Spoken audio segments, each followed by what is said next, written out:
नमस्कार साथियों, आप सभी का स्वागत है धीरेन्द्र सिंगर ऑफिशियल में। NCERT series class 6 summary mission UPSC, PSC, SSC and other state board सभी एग्ज़ाम को लेकर, सभी स्टेट बोर्ड को लेकर चल रही क्लासेस। तो यहाँ पर हम लोगों ने डिस्कस किया था कल इतिहास क्या है, क्यों ज़रूरी है, कैसे हमारे वर्तमान को प्रभावित करता है। इंडेक्स में हम लोगों ने कल देखा कि where did people live complete हो चुका था, लोग कहाँ रहे, स्टार्टिंग उनकी शुरुआत कहाँ से हुई, वो चीज़ें हुई। अब वो मूवमेंट ऑफ द पीपल है आज का टॉपिक। मूवमेंट मतलब पलायन, एक जगह से दूसरी जगह जाना। क्यों? अब भाई साहब समझिएगा, मूवमेंट का मतलब होता है एक जगह से दूसरी जगह जाना। क्यों गए लोग एक जगह से दूसरी जगह? कारण क्या है कि लोग एक जगह से दूसरी जगह जाते हैं? क्या कारण है, सोचिए। आज आप लोग एक जगह से दूसरी जगह क्यों जाते हैं? क्या नहीं जाते आज हम एक जगह से दूसरी जगह? अगर जाते हैं तो क्यों जाते हैं? पिछले समय में कोई जाता था तो क्यों जाता था, क्या कारण थे? उन्हीं का आज हम विश्लेषण करने वाले हैं। तो चलिए शुरू करते हैं। थोड़ी सोच रखिएगा, आप खुद से भी चीज़ों को सोचने पर मजबूर होने का, जब तक आप खुद से नहीं सोचेंगे तब तक समझ लीजिए आपकी तैयारी मतलब बिल्कुल हो नहीं पा रही है ढंग से। क्योंकि यूपीएससी का मतलब है कि आपके अंदर जिज्ञासा लाना, आप खुद सोचें, आप पेन कॉपी उठाकर खुद भी 2 पॉइंट लिख लें अपनी तरफ से। ये बहुत बड़ी उपलब्धि होगी मेरे लिए कि यदि आज आप 2 वर्ड भी मेरी तरफ से लिख पाएँ, अगर मैंने समझाया उस आधार पर। ठीक है, तो चलिए बढ़ते हैं आगे। Movement of the people. तो मूवमेंट ऑफ द पीपल में हम लोगों ने पूछना है आपसे ये कि since past people travelled from one part of the subcontinent to other part. लोग पुराने समय से ही एक जगह से दूसरी जगह जाते थे, मूवमेंट करते थे, और सब कॉन्टिनेंट टू अनदर पार्ट। अब इस सब कॉन्टिनेंट और कॉन्टिनेंट का आपको थोड़ा मैं समझा देता हूँ। हालांकि ये ज्योग्राफी में बहुत अच्छे से हो जाएगा, फिर भी यहाँ थोड़ी सी बात हो जानी चाहिए कि सब कॉन्टिनेंट क्या है। सब कॉन्टिनेंट का मतलब है उपमहाद्वीप। आप एक वर्ड सुने होंगे कॉन्टिनेंट, एक वर्ड क्या सुने होंगे? कॉन्टिनेंट। कॉन्टिनेंट को हिंदी में कहते हैं महाद्वीप। ठीक है, हमने पढ़े भी हैं कॉन्टिनेंट, 7 कॉन्टिनेंट आप सभी ने पढ़े होंगे। और करंटली में एक और डिस्कवर हुआ है, वो हम ज्योग्राफी में डिस्कस कर लेंगे। अब हम लोग बात कर रहे हैं सब कॉन्टिनेंट। तो सब कॉन्टिनेंट का मतलब होता है उपमहाद्वीप। अब उपमहाद्वीप क्या होता है समझिएगा। सब कॉन्टिनेंट लार्ज एरिया है, और वो सॉरी कॉन्टिनेंट लार्ज एरिया है और सब कॉन्टिनेंट थोड़ा सा उससे कम एरिया। लेकिन समझने की कोशिश ये करिए कि सब कॉन्टिनेंट क्यों दिया गया उसे। तो सब कॉन्टिनेंट किसी ऐसे लार्ज इसी एरिया को कहते हैं जिस एरिया में माउंटेन से उसकी बाउंड्री बना दी जाए, या वहाँ समुद्र वगैरह हो, वाटर हो, वाटर से उसकी बाउंड्री बन रही हो, उसमें खूब सारा जोग्राफिकल डिफरेंसेस हों, जोग्राफिकल डाइवर्सिटी ज़्यादा हो, माउंटेन हो सकते हैं, प्लेट्यू हो सकते हैं, प्लेन हो सकते हैं, काफ़ी सारा उसमें विविधता हो, उसे उपमहाद्वीप कहते हैं। तो भारत को उपमहाद्वीप की संज्ञा दी जाती है। भारत उपमहाद्वीप की संज्ञा क्यों लेता है? क्योंकि इसकी सीमा, इसकी भौगोलिक विविधता कुछ इतनी अलग हैं कि मजबूर हो जाते हैं लोग इसे उपमहाद्वीप कहने पर, कि यहाँ पर पर्वत की श्रृंखलाएं हैं, यहाँ पर इतने सारे वन हैं, यहाँ पर आपकी सीमा देखिए, समुद्र से सीमा लगती है इसकी। तो ये तरीके से जो एरिया इन सारी डाइवर्सिटी को लेकर चलता है, और इतनी सारी चीज़ें हों उसमें, जितनी जो एक कॉन्टिनेंट में होनी चाहिए वो चीज़ें एक छोटे से एरिया में मिल जाए, तो उसे सब कॉन्टिनेंट कहना कोई दोहराए नहीं होगा। तो इस सब कॉन्टिनेंट का मतलब ये हुआ कि जिसमें बहुत सारी डाइवर्सिटी हो, सिमिलर कॉन्टिनेंट, तो उसे हम क्या कहेंगे? सब कॉन्टिनेंट कहेंगे। तो लोग क्यों एक जगह से दूसरे मूवमेंट करते हैं? तो आपके सामने आंसर है टू सर्च ऑफ लाइवलीहुड, मतलब अपने जीवन चलाने के लिए, रोजमर्रा के जीवन को चलाने के लिए लोग एक जगह से दूसरी जगह जाएंगे इन सर्च ऑफ फूड। आज हम लोग तब की हम बात कर रहे हैं, तब मनी यार इस चीज़ों का नहीं था, तब लोग फूड के लिए एक जगह से दूसरे जाते थे, मतलब उन्हें खाना चाहिए, फूड गैदर थे। उससे पहले जब हम लोग देखे, जब वो हंटिंग शिकार करते थे, तब भी वो एक जगह से दूसरी जगह जाते थे, शिकार करते करते करते कहाँ से कहाँ पहुँच जाते थे, और धीरे धीरे फिर वहीं सेटल हो जाते थे। तो टेम्पररी थे कि नहीं थे वो लोग? सोचिए कि जब मानव, थोड़ा आपको पढ़ाई से थोड़ा सोचने पर मजबूर करना है मुझे। जब आपने फर्स्टली जाना कि ह्यूमन जो था फर्स्टली जो था वो शिकार किया, उसने हंटिंग करता था, तो फूड गैदर था जब। तो सोचिए जब वो शिकार करने जा रहा है तो शिकार इतना आसान तो नहीं होगा कि यहाँ बैठा है यहीं की यहीं शिकार कर लिया उसने। उसे शिकार करते करते कहीं दूर जाना पड़ता होगा, निशाना लगाते लगाते, और वो काफ़ी दूरी पर निकल जाता होगा, पता नहीं चलेगा वो कहाँ पहुँच गया। तो शिकार करते करते वो काफ़ी दूर निकल जाते थे लोग, और फिर क्या करते थे, जब उन्हें वापस कहीं आना नहीं है तो वो टेम्पररी सेटलमेंट दूसरी जगह बना लेते थे। तो इसी को देखते हैं कि वो टेम्पररी सेटलमेंट था जब वो शिकार करते थे। धीरे धीरे वो उन्होंने एग्रीकल्चर प्रैक्टिसेस करना शुरू कर दिया। जब वो एग्रीकल्चर प्रैक्टिसेस करना शुरू कर दिए तो धीरे धीरे अब उनका सेटलमेंट क्या होने लगेगा, स्थायी होने लगेगा। अब वो स्थायी होने लगे तो उन्होंने उस जगह पर पशुओं को पालना शुरू कर दिया। किनको पालना शुरू कर दिया, पशुओं को पालना शुरू कर दिया। ये स्थिति कल तक की थी। ठीक, तो आज लोग पलायन क्यों कर रहे हैं, एक जगह से दूसरे मूवमेंट क्यों कर रहे हैं, in search of livelihood, food, है ना, इन सभी के लिए आज भी होता है। आज के लेकर क्वेश्चन भी बनेगा भी। To escape from natural disaster, flood and drought. हाँ, लोग जो प्राचीन काल के लोग थे वो एक जगह से दूसरी जगह पलायन प्राकृतिक आपदाओं से बचने के लिए भी करते थे। मतलब यदि किसी क्षेत्र में सूखा पड़ गया, ड्राउट पड़ गया, तो वो उस क्षेत्र को क्या करते थे, उस क्षेत्र को वहाँ से छोड़ देते थे और दूसरी जगह चले जाते थे। यदि किसी जगह भयानक बाढ़ आई, क्या आई, भयानक बाढ़ आई, फ्लड आई, तो उस क्षेत्र को वो क्या करते थे, एस्केप कर देते थे और दूसरी जगह पर वो चले जाते थे। क्या आज ऐसा होता है? तब प्रॉपर्टी इतनी उनके पास परमानेंट नहीं थी, तब बहुत ज़्यादा एरिया लार्ज था, तब लोग एस्केप करते थे। लेकिन आज लोग एस्केप इतने नहीं करते क्योंकि आज लोगों के पास प्रॉपर्टी परमानेंट है। अगर वो एक जगह से दूसरी जगह छोड़कर जाएंगे तो दूसरी जगह उन्हें रहने को स्थान नहीं मिलेगा क्योंकि आबादी अधिक है। ठीक है। Movement of armies conquering other land. और मूवमेंट कैसे होता था, मतलब समझ लीजिए क्या हुआ कि आर्मी जो है, मतलब सेना वगैरह है, इनका मूवमेंट होता था क्योंकि उन्होंने पता है कि अपना एरिया तो ये है, अब वो दूसरे के एरिया को क्या करना चाहते थे, कब्जा करना है, तो उस जगह पर वो क्या करते थे, अटैक करते थे और वहाँ पर वो जाते थे, मूवमेंट करते थे। तो उस जगह पर जाकर तो अटैक करेंगे, अब वहाँ जाके वो अटैक करते थे तो उसे एक्वायर कर लेते थे और धीरे धीरे धीरे वहीं पर क्या हो जाते थे, सेटल्ड हो जाते थे।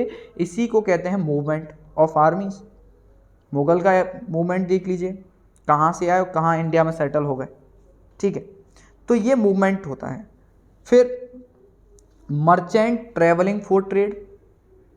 व्यापारी जो वर्ग है, व्यापारी लोग होते थे, व्यापारी लोग एक जगह से दूसरी जगह ट्रेड के थ्रू आते थे, व्यापार करने के लिए आते थे और उनसे भी मूवमेंट होता था। ट्रेड भी एक मूवमेंट का कारण बनता था। अब आपको इसको आंसर में शॉर्टली कोई बता दे कि कोई आपसे पूछे, मैं अभी इसको और अच्छे से एक्सप्लेन कर दूंगा कि ट्रेड के लिए लोग मूवमेंट करते थे। और मूवमेंट किस लिए होता था, रिलीजियस मैसेजेस को स्प्रेड करने के लिए जो रिलीजियस टीचर होते थे वो मूवमेंट करते थे, जगह जगह पर जाके अपने धर्म का प्रचार करते थे। कैसे इंडिया में इस्लाम स्प्रेड हुआ, किसी को हिंदूज़ में स्प्रेड करना है तो वो दूसरी जगह पर जाएगा, किसी को इस्लाम स्प्रेड करना है तो वो दूसरी जगह पर जाएगा, तो वो आया ना मूवमेंट। इसी को तो कहते हैं कि एक जगह से दूसरी जगह आना, मूवमेंट होना। बुद्धिज्म कैसे पहुंचा चाइना में इंडिया से, तो मूवमेंट के थ्रू तो पहुंचा, मूवमेंट हुआ। तो ये सारी चीज़ें मूवमेंट के थ्रू पहुंचती हैं। तो मूवमेंट के थ्रू रिलीजन भी स्प्रेड होता है, मूवमेंट के थ्रू बहुत सारी चीज़ें होती हैं, लोग नए नए लोग आते हैं हमारे यहाँ। और मूवमेंट किसकी वजह से होता है, adventure, discoveries, expedition of new places. नए स्थानों की खोज के लिए भी तो मूवमेंट होता है, नई नई खोजों के लिए भी तो मूवमेंट होता है। जैसे इंडिया में देख लीजिएगा, ट्रेड के लिए अगर मैंने आपको बताया तो East India Company as a trade करने के लिए आई थी कि नहीं आई थी, मूवमेंट हुआ कि नहीं हुआ ब्रिटेन वाले लोगों का इंडिया में। तो ब्रिटेन की जो कल्चर था, ब्रिटेन के जो चीज़ें थी इंडिया में आई कि नहीं आई, उन्होंने किस तरीके से यहाँ पर आके पूरी अपनी एक तरीके से ट्रेडिंग कंपनी को पूरी तरीके से रूलिंग कंपनी के रूप में सेट कर लिया। व्यापार करने से लेके उन्होंने हमारे यहाँ पूरी तरीके से फैला दिया, पूरा राजनीति करना शुरू कर दिया था। तो वो किसकी वजह से हुआ, मूवमेंट की वजह से हुआ। डिस्कवरी, खोज, हम खोज के बारे में पढ़ते हैं, कैसे खोज हुई इंडिया की। हालांकि इंडिया की कोई खोज नहीं कह सकते, ये गलत तथ्य होता है। इंडिया पहले से था जहाँ था, बस वो दूसरे देशों के लिए अपरिचित था तो वो परिचित हो गया वास्को डी गामा के आने से। ठीक है, तो लोग नई नई खोजों के लिए क्या करते हैं, एक जैसे दूसरी जगह जाते हैं। क्या इन जाने आने में कुछ अवरुद्ध होता है, कुछ रुकावटें आती हैं? बिल्कुल आती हैं रुकावटें। पहाड़ हो गए, जैसे कि हिमालय हो गया, डेजर्ट हो गया, रिवर हो गई, डेजर्ट हो गया, रिवर हो गई, सी हो गया, ये जर्नी को खतरनाक बनाते हैं। लेकिन जर्नी इतनी खतरनाक होने के बावजूद भी लोग रुके नहीं। लोग समय समय पर एक जगह से दूसरी जगह क्या करते रहे, मूवमेंट करते रहे, क्योंकि मूवमेंट इसलिए होता था क्योंकि उनकी आवश्यकता थी, नीड थी।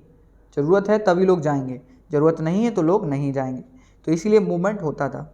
अब एक शॉर्टली क्वेश्चन आपके आंसर माइंड में बन गया। क्वेश्चन पूछेगा आपसे कि बताइए मूवमेंट क्यों होता है, क्वेश्चन है। अब आपको कुछ नहीं करना, शॉर्टली डिफाइन करना है मूवमेंट क्यों होता है। पहला आंसर है आपका, पहला पॉइंट हो गया लाइवलीहुड, मतलब रोज़मर्रा के जीवन के लिए हो गया मूवमेंट। दूसरा आप डिजास्टर लिख सकते हैं, डिजास्टर से बचने के लिए मूवमेंट होता था। तीसरा आपसे पूछेगा एज अ ट्रेड मूवमेंट होता था, रिलीजियस मैसेजेस स्प्रेड करने के लिए होता था, ठीक है। और मूवमेंट फॉर डिस्कवरीज, इनके लिए मूवमेंट होता था। तो मूवमेंट समझ में आ गया क्यों होता था। अब आज का प्रश्न है आपके लिए, why do people travel nowadays? आज लोग क्यों मूवमेंट करते हैं, या क्या ये मूवमेंट जो मैंने पिछला पढ़ाया क्या सेम वे पर आज भी मूवमेंट होता है? क्या आज थोड़े डिफरेंट मूवमेंट है? बताइए, वाई डू ट्रेवल नाउअडेज, बताइए। तो ये क्वेश्चन है, आप लिखिए, कुछ डिफरेंट लिख सकें अच्छी बात है, किसी भी लैंग्वेज में लिख सकते हैं, इंग्लिश इवन दो हिंदी में भी लिख सकते हैं, और लिखकर आप आंसर मुझे बताइए कि सर हमने ये लिखा है, कैसा लिखा है, क्या हम इसमें और सुधार कर सकते हैं, मैं आपको ज़रूर बताऊंगा। तो आप मुझे इस टेलीग्राम कर दीजिएगा इस नंबर पर, ठीक है, 9575828752, इस पर आप मुझे टेलीग्राम कर दीजिएगा। मैं आपके आंसर्स ज़रूर रीड करूंगा और आपको सूटेबल तरीका भी बताऊंगा कि आपने और अच्छा कैसे करना है। तो आज के दिन मूवमेंट क्यों होता है, सोच लीजिए आप लोग। आज आपके घर से कोई बाहर क्यों जाता है, किस लिए जाते हो आप बाहर, कारण बता दीजिएगा। घूमने के लिए भी जाते हैं सर बाहर, बिल्कुल जाते हैं सर। सर व्यापार के लिए भी जाते हैं बाहर, बिल्कुल जाते हैं सर। व्यापार के साथ साथ हम लोग अपने रोजी रोटी के लिए भी और चीज़ों के लिए जाते हैं, जी सर। और सर हम लोग अच्छी हेल्थ फैसिलिटी के लिए भी जाते हैं, ठीक है, और बहुत सारी चीज़ें नॉलेज एक्वायर करने के लिए जाते हैं।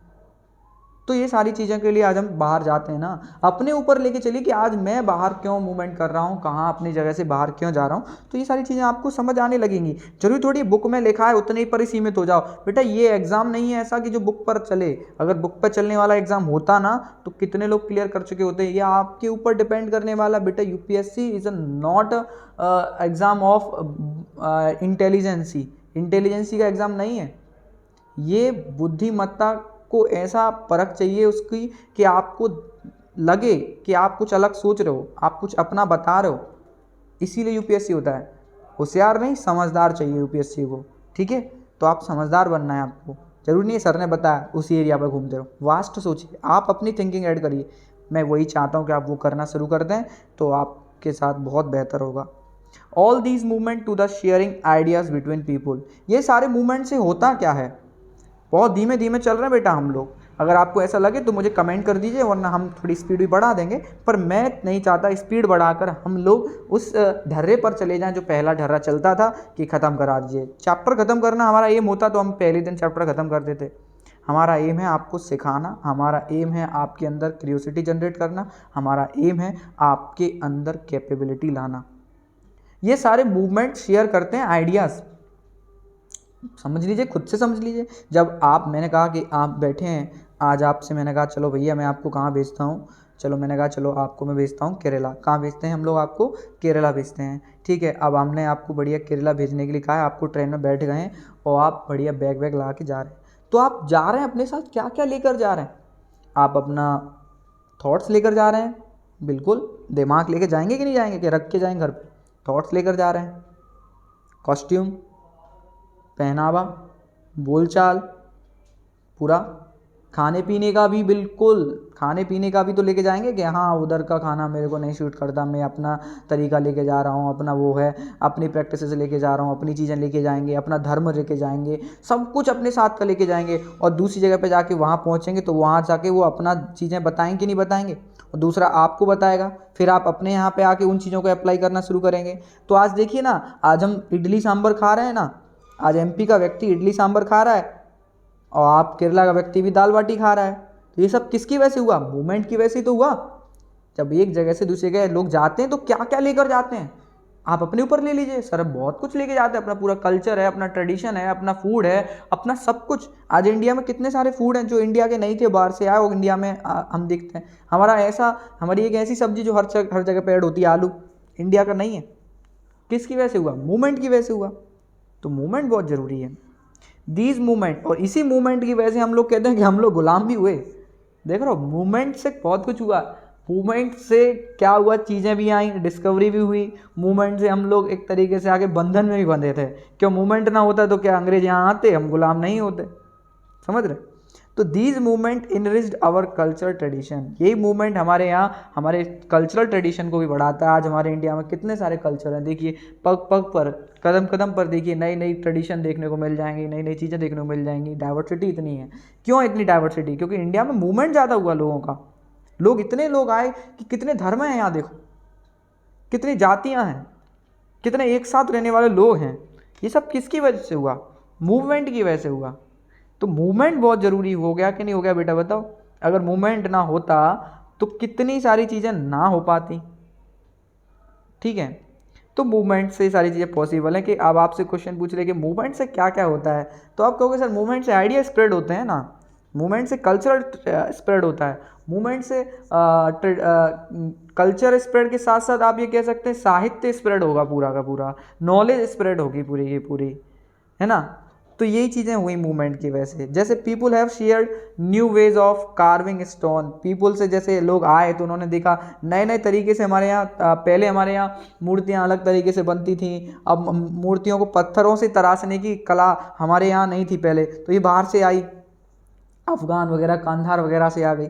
कंपोजिंग म्यूज़िक, नए नए म्यूज़िक आ गए, देखो सूफ़ी गाने वगैरह, ये सब कहाँ से आ गए? बाहर से ही तो आए, इंडिया में तो नहीं था भैया सूफ़ी वगैरह ये चीज़ें। इवन कुकिंग फूड एवर, है ना, अलग अलग खाने बनाने की परंपरा, अलग अलग खाना कहाँ से आया? मूवमेंट से आया।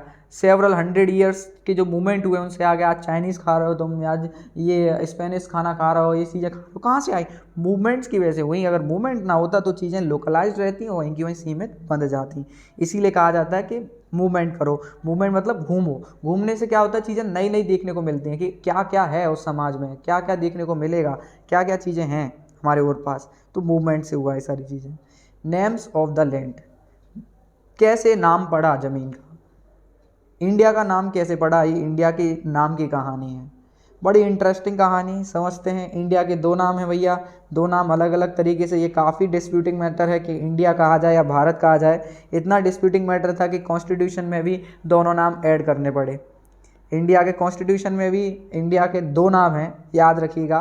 कि कुछ लोग कहते हैं कि इंडिया का भारत सही नाम है, कुछ लोग कहते हैं इंडिया सही नाम है, तो पहचान इंडिया से ही मिल रही है। तो कॉन्स्टिट्यूशन में थोड़ा सा विवाद हुआ, तो लोगों ने कहा कि क्या किया जाए। तो हमारे कॉन्स्टिट्यूशन का आर्टिकल 1 है, जिसमें इंट्रो है, बताया गया कि India that is Bharat shall be union of state, है ना। वो बताएंगे बाद में आपको, जब पॉलिटी पढ़ाऊँगा। तो दोनों नाम है इंडिया दैट इज़ भारत, ठीक है, इंडिया जो कि भारत है ऐसा लिखा है, दोनों नाम लिखे हुए हैं। आज भी विवाद है इस पर। तो इंडिया कैसे बना, तो समझते हैं इंडिया कैसे बना। देखो इंडिया का नाम कैसे आया, ध्यान देना, ठीक है। इंडिया का नाम कुछ इस प्रकार से आया, जैसे ये अपना प्यारा भारत है, ठीक है, गंदा संदा बन रहा है, देखो ये इंडिया है। तो इंडिया में लोग शुरू से ही देखो ट्रेड के लिए इंडिया बहुत फेमस रहा है। तो इंडिया के बहुत पुराने संपर्क थे, जैसे ईरान हो गया, ग्रीक हो गया, इधर से लोग आते थे, अफगान वगैरह से, ईरान से लोग आते थे, इस एरिया से लोग यहाँ आते थे। तो इस एरिया से जब लोग आते थे तो क्या है, उन्हें एक रिवर मिलती थी, उन्हें क्या मिलती थी, एक मेजर रिवर मिलती थी। वो रिवर इस तरीके से बहती थी। तो वो रिवर का नाम जो था वो नाम था इंडस। क्या नाम था? इंडस नाम था, इंडस। हिंदी में इसका नाम था सिंधु, हिंदी में इसका नाम क्या था? सिंधु, ठीक है। अब इंडस नाम था तो वो लोग थोड़ा इंडस को संस्कृत में सिंधु कहते हैं, इंडस को संस्कृत में क्या कहते हैं? सिंधु कहते हैं। तो तो इंडस को सही नहीं बुला पाते थे, इंडस को इंडोस कहते थे। क्या कहते थे? इंडोस, इंदोस, इंदोस कहते थे। इंदोस, ये लिखा है मैंने, इंदोस, इंदोस, ऐसे दोनों शब्द बुलाते थे। कुछ हिंदोस कहते थे, कुछ इंडोस कहते थे। तो इंडोस, इंडोस शब्द बन गया किसमें? इंडिया में। किसमें बदल गया? इंडिया में। हिंदी से कैसे बदला देखो, हिंदी में से क्या कहते थे? सिंधु। क्या कहते थे? सिंधु। और इनका बोलने का तरीका अलग था, ये सा को हा बोलते थे। क्या बोलते थे? हा। सा को क्या बोलते थे? हा। और इस धा को दा बोलते थे। सा को क्या बोलते थे? हा। और इस धा को दा। तो सिंधु को ये क्या बोलेंगे? हिंदू। क्यों ना? सा को हा, तो सिंधु क्या बोला? हिंदू। क्या बोला? हिंदू। हिंदू बोलते थे, हिंदू। तो हिंदू नदी के तट पर रहने वाले हिंदुस्तानी। क्या हो गया? हिंदुस्तानी, हिंदुस्तान। ऐसे हिंदू से हिंदुस्तान, सिंधु, हिंदू, हिंदुस्तान।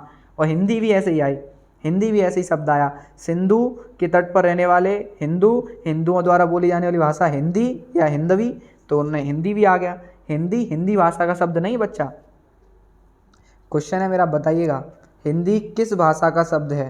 हिंदी किस भाषा का शब्द है? ये आज का क्वेश्चन है आपके लिए, कमेंट करके बताइए। तो हिंदू है ना, कैसे इंडिया शब्द बना? तो आपको बस याद रखना कि इंडस रिवर से इंडिया शब्द बन गया। ठीक है, आगे तो सर भारत कैसे बना? भारत की कहानी क्या है?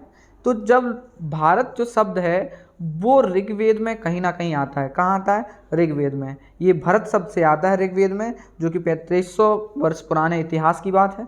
तो क्या कहा गया है ऋग्वेद में कि ऋग्वेद में ये कहा गया कि जो नॉर्थ ईस्ट रीजन था, जैसे नॉर्थ मतलब ऊपर वाला रीजन, वेस्ट का मतलब होता है इस तरफ का रीजन, मतलब ये ईस्ट हो गया इस तरफ का, ये वेस्ट हो गया इस तरफ का, तो ये वेस्ट है, मैं ये कर रहा हूँ ये। तो इस तरफ के रीजन पे जो लोग रहते थे, नॉर्थ वेस्ट की रीजन पर, तो इनका एक समूह था, इस समूह में रहते थे। इस समूह का जो हेड था, उस हेड को कहते थे भरत राजा या भरत मुनि था, उनका नाम क्या था? भरत। क्या नाम था? भरत। उसके ग्रुप का जो लीडर था उसका नाम क्या था? भरत। उसी वजह से इसका नाम भारत पड़ गया। क्या पड़ गया? भारत। क्या पड़ गया? भारत। देखिए, name Bharat is mentioned in Rigveda, it was used for group of people.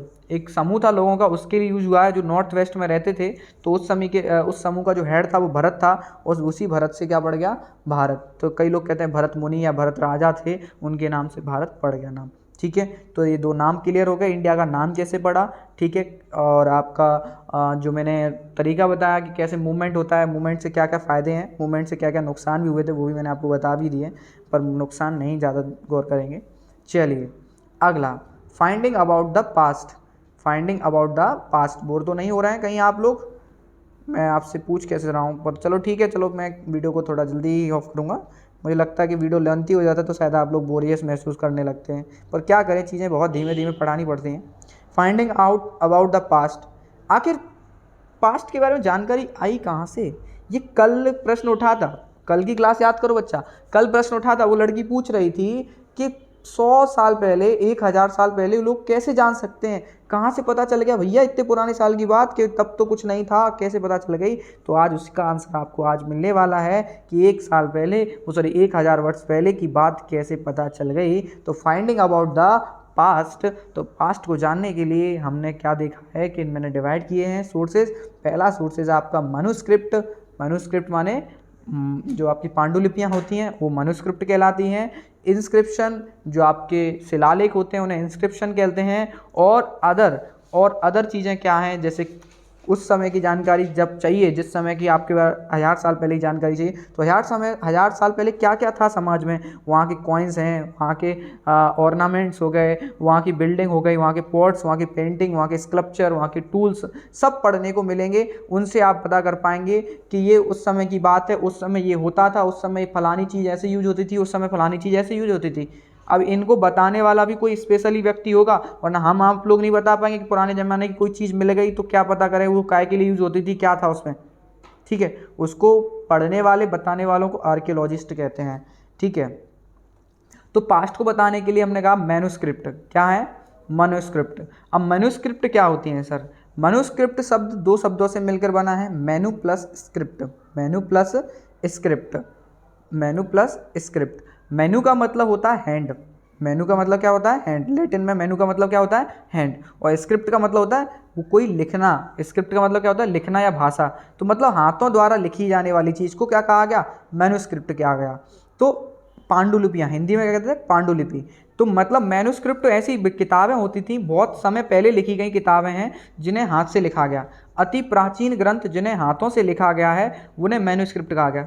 Sir काय पे लिखते थे? आपने तो पहले ही बोल दिया पेपर था नहीं, तो ये काय पे लिखते थे?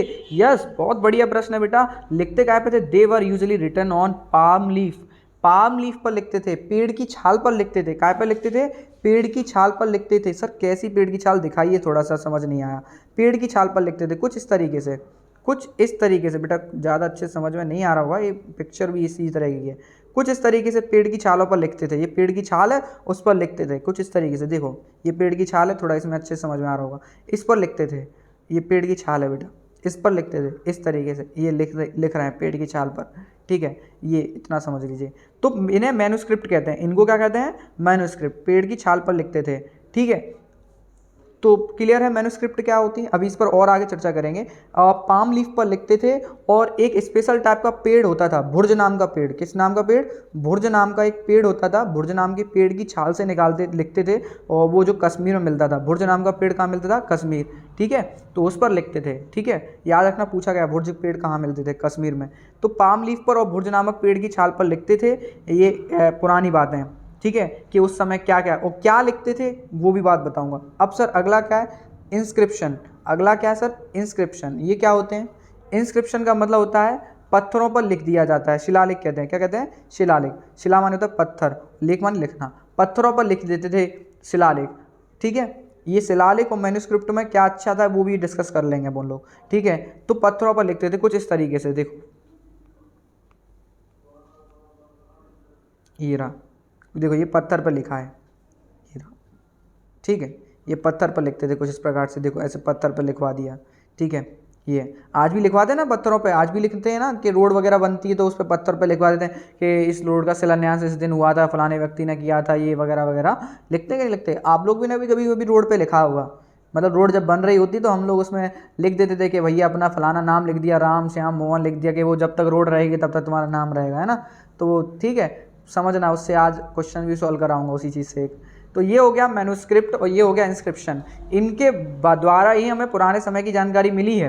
उनकी किताबें समझ लो, मैन्युस्क्रिप्ट पुरानी किताबें हो गई, इंस्क्रिप्शन पुराने शिलालेख पत्थरों पर लिखने हुए लेख हो गए, और अदर सोर्सेज भी हो गए जो मैंने अभी आपको ये बताया, कुछ अदर सोर्सेज हो गए। तो सर मैन्युस्क्रिप्ट क्या थी? तो मैन्युस्क्रिप्ट मतलब पेड़ की छाल पर लिखे जाने वाले बहुत प्राचीन ग्रंथ मैन्युस्क्रिप्ट हो गए, जिन्हें हाथ से लिखा जाता था, ठीक है। इंस्क्रिप्शन पत्थरों पर लिखी जाने वाली बातें इंस्क्रिप्शन कहलाती थी। पत्थरों पर और क्या कहते हैं, धातुओं पर लिख देते थे, मेटल्स पर लिख देते थे, ठीक है।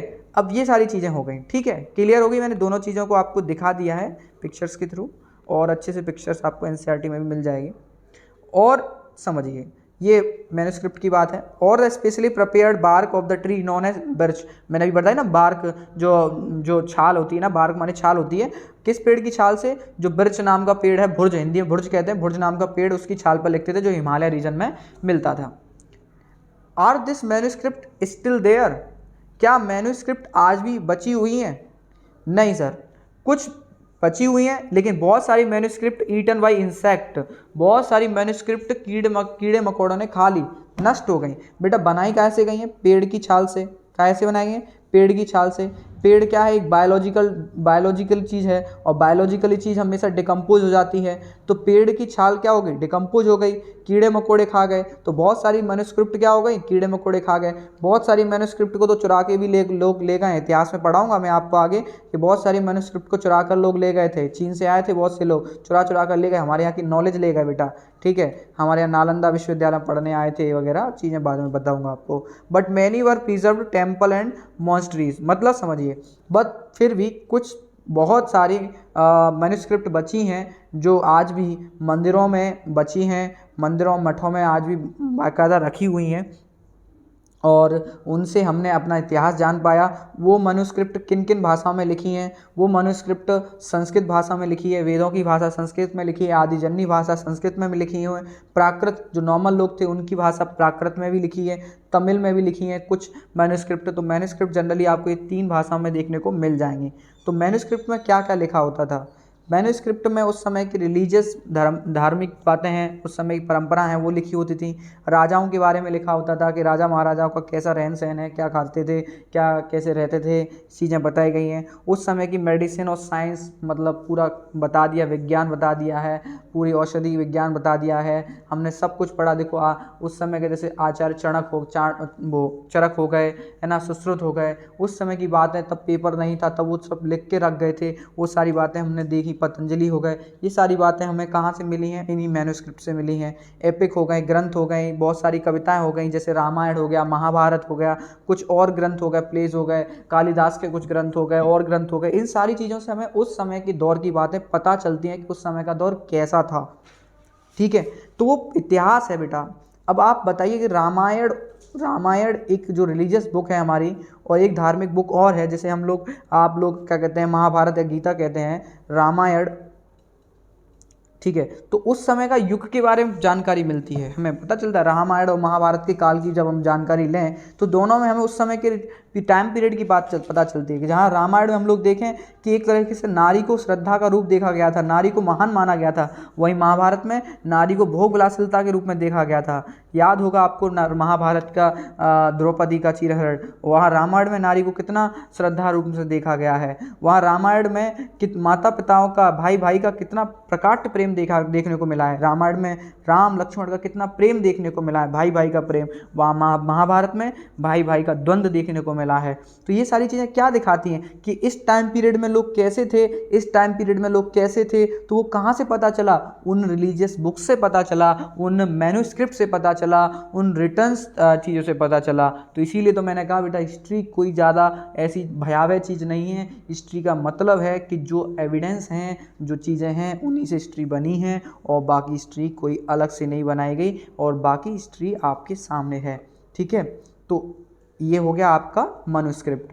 ठीक है, मुझे लगता है कि कहीं आज का वीडियो बहुत लेंथी हो चुका है, आप लोग शायद कंफ्यूज हो रहे होंगे। तो चलिए मैं कल बढ़ाऊँगा इस चीज़ को, इंस्क्रिप्शन को। ठीक है, काफ़ी, हाँ, आधा घंटे का वीडियो हो ही गया है। ठीक है, तो बच्चे, मुझे पता है कि ज़्यादा बड़ा वीडियो हो जाता तो आप लोग उससे बोरियस महसूस करते हैं, पर मेरी पूरी कोशिश रही थी कि मैं कहीं भी आपको बोर ना होने दूं। अगर लगता है, आप मुझे कमेंट करके ज़रूर बताएं कैसा लगा आज की क्लास, या आपकी वीडियोस कैसी लगी। आज एक क्वेश्चन याद रखना, वो मैंने जो कहा है, क्वेश्चन का जवाब मुझे ज़रूर दीजिएगा। ठीक है, मैंने क्या क्वेश्चन पूछा था, जो ट्रैवल वाला, मूवमेंट वाला पूछा था ना, कि आज भी मूवमेंट होता है, किन किन वजह से मूवमेंट होता है, आज मूवमेंट के क्या फ़ायदे हैं, आज मूवमेंट क्यों फ़ायदेमंद है, कैसे ट्रेड बढ़ जाता है, चीज़ें बता देना बहुत अच्छे से, जितना सोच सको उतना अच्छे से मुझे बताना। ठीक है, शॉर्टली सिंप्लीफाइड तरीके से। ठीक है बच्चा, मिलते हैं फिर नेक्स्ट वीडियो में, तब तक के लिए धन्यवाद।